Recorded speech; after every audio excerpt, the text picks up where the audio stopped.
អត្ថប្រយោជន៍5យ៉ាងនៃការផឹកទឹកមុនហូបបាយមានករណីលើកឡើងច្រើនណាស់ទាក់ទងជាមួយនឹងរឿងហូបទឹកនេះផ្ទាល់តែម្ដងមានគេណែនាំឲ្យបងប្អូនហូបឲ្យច្រើនមកអស់ដៃទាំងទឹកសុទ្ធទាំងទឹកតែអី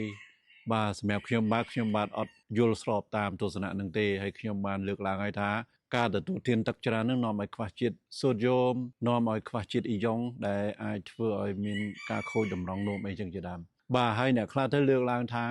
ពេលមុនហូបបាយនឹងឬក៏ពេលហូបបាយនឹងមិនត្រូវញ៉ាំទឹកទេវានាំឲ្យការរំលាយអាហារមិនល្អអីចឹងជាដើមបាទបងប្អូនខុសឆ្គងច្រើនណាស់សប្តាហ៍ថ្ងៃនេះខ្ញុំបាទឃើញហើយចឹងទៅវីដេអូខ្ញុំបាទចេះតែលើកទៅចេះផ្ទុយពីអ្វីដែលបងប្អូនកំពុងតែយល់ហើយកំពុងតែឃើញប៉ុន្តែខ្ញុំជំរាបថាអ្វីដែលពួកគាត់លើកឡើងពេលខ្លះអត់មានលក្ខណៈវិទ្យាសាស្ត្រទេហើយមិនមានលក្ខណៈបច្ចេកទេសទៅទៀតអញ្ចឹងសម្រាប់ខ្ញុំបាទវិជ្ជបណ្ឌិត DJ ហ៊ុយខ្ញុំនឹងបញ្យល់ជូនបងប្អូនតាក់ទងជាមួយនឹងការទទួលទានទឹកមុនហូបបាយនេះបាទចំនួន5ប្រការវាមានអត្ថប្រយោជន៍ច្រើនបាទហើយយើងនឹងពិភាក្សាគ្នាជជែកគ្នានៅក្នុងវីដេអូនេះផ្ទាល់តែម្ដងប្រការទី1បងប្អូនគឺការទទួលទានទឹកមុនហូបបាយនេះវាជួយកាត់បន្ថយការឃ្លានវាជួយកាត់បន្ថយការហូបច្រើនរបស់យើងផ្ទាល់តែម្ដងមានន័យថាម៉េចមានន័យថានៅពេលណាដែលបងប្អូនហូបទឹកចូលទៅវាសារជាតិទឹកហ្នឹងវាកាពះរបស់យើងអញ្ចឹងបងប្អូនពេលណាដែលទឹកចូលទៅវានាំឲ្យរលាជញ្ជាំងកាពះហ្នឹងឬក៏ស្រទាប់កាពះហ្នឹងបាទកាពះមនុស្សយើងប្រហាក់ប្រហែលជាមួយនឹងកាពះគោកាពះអីបងប្អូនធ្លាប់ឃើញហើយបាទអញ្ចឹងពេលដែលយើងទទួលទានទឹកទៅកាពះហ្នឹងអាចរលាបាទជញ្ជាំងហ្នឹងអាចឃ្លាតវាចេញមកការដែលឃ្លាតទាំងអស់ហ្នឹងវាផ្ដល់សញ្ញាទៅខួរក្បាលរបស់យើងបញ្ជាក់ថាខ្លួនរបស់យើងហ្នឹងបានទទួលទានអ្វីហើយអញ្ចឹងវានាំឲ្យមានការកាត់បន្ថយការឃ្លានបាទវានាំឲ្យមានការកាត់បន្ថយការហូបច្រើនរបស់យើងអញ្ចឹងអ្នកដែលអាចតមអាហារពេលហ្នឹងគឺមានប្រយោជន៍គាត់អាចទទួលទានតិចជាងមុនបាទដោយសារសារជាតិទឹកហ្នឹងទៅ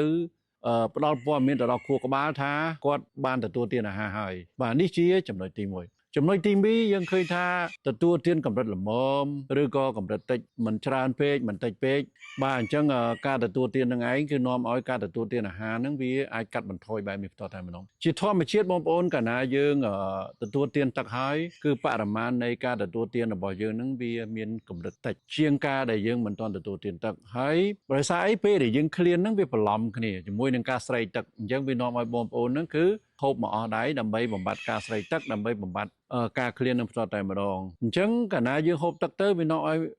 មិនសូវឃ្លានទេបាទនេះវាមានអត្ថប្រយោជន៍ខ្លាំងមែនទែនសម្រាប់បងប្អូនដែលចង់សម្រក់ទម្ងន់បងប្អូនដែលចង់តមអាហារហើយជាពិសេសហ្មងបងប្អូនដែលកើតមានជំងឺទឹកនោមផ្អែមបងប្អូនដែលកើតមានបញ្ហាត្រៀមជំងឺទឹកនោមផ្អែមដែលជាកម្រិតលើសជាតិស្ករនោះសុទ្ធតែជាប្រយោជន៍សម្រាប់បងប្អូនផ្ទាល់តែម្ដងបាទនេះជាប្រការទី2ប្រការទី3បងប្អូនតាក់ទងជាមួយនឹងការទទួលទានទឹកមុនហូបបាយនេះវាសម្រួលទៅដល់មេតាបូលីសវាសម្រួលទៅដល់ការរំលាយអាហាររបស់យើងនឹងវាបានប្រសើរជាងមុនមានន័យថាម៉េចមេតាបូលីសបងប្អូន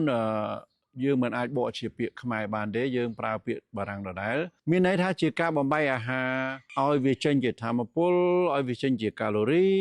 ឲ្យវាចេញជាសារជាតិចិញ្ចឹម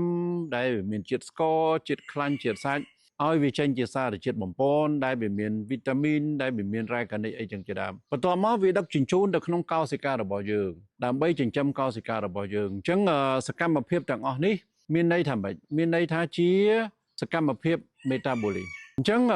ការដែលយើងទទួលទានទឹកទៅវាមានប្រយោជន៍ខ្លាំងណាស់បងប្អូនវាជួយឲ្យការធ្វើមេតាបូលីហ្នឹងការរំលាយអាហារហ្នឹងវាមានប្រសិទ្ធភាពអញ្ចឹងការរំលាយអាហារវាមិនមែនស្ថិតនៅលើកាពះទេមេតាបូលីវាស្ថិតនៅក្នុងរាងកាយរបស់យើងទាំងមូលផ្ទាល់តែម្ដងបានន័យថាអាហារដែលចូលដល់មាត់